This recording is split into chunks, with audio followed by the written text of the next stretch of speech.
चुप कर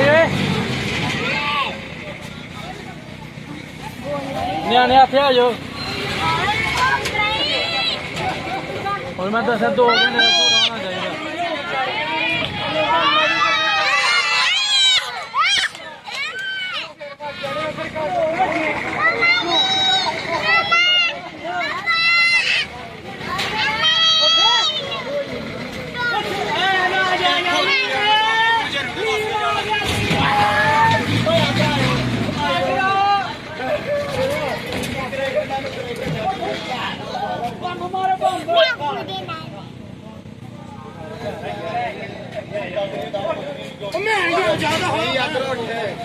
चौके ला जाओ चौके ला जाओ